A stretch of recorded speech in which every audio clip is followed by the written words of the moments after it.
Dans les rues de Brazzaville, l'annonce du gouvernement a d'abord surpris les citoyens, puis c'est le mécontentement qui a pris le dessus et la résignation face à l'obligation de payer une taxe de solidarité nationale.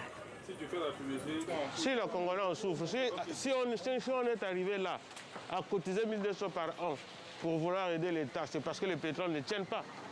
Le pétrole a échoué, donc on va trouver d'autres initiatives. Ce n'est pas une mauvaise idée, mais c'est l'utilisation de cet argent-là, il faudrait que ça soit bien utilisé. À partir du 1er janvier 2025, chaque Congolais devra à l'État 100 francs CFA par mois, directement collectés sur son crédit de téléphone portable. 1200 francs CFA par an et par citoyen, soit environ 6 milliards de francs CFA par an. Cette taxe fait partie des mesures annoncées dans le budget prévisionnel 2025 de l'État. Une loi des finances qui doit encore être adoptée par le Parlement et dont l'austérité inquiète. Cette loi de finances, elle me paraît quand même irréaliste. Elle n'est pas adaptée à la situation actuelle du pays.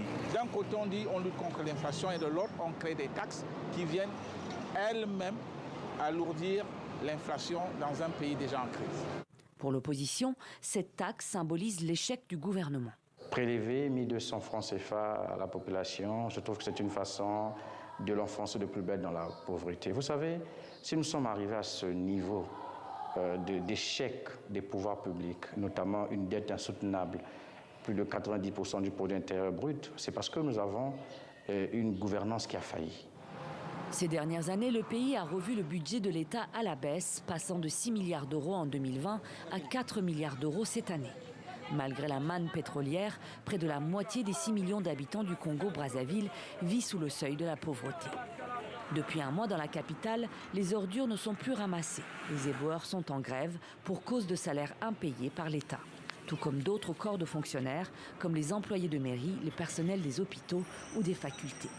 Pour Vivian Manangou, professeur de fiscalité, le gouvernement a fait le choix de la facilité. Lorsqu'on est un pays endetté, comme c'est le cas du Congo aujourd'hui, on a deux possibilités pour désendetter le pays et donc financer un budget. La première chose à faire, c'est éventuellement de créer des impôts nouveaux. C'est ce que le gouvernement fait. C'est la facilité, on crée un impôt nouveau. On a des charges, il faut les couvrir, on crée un impôt.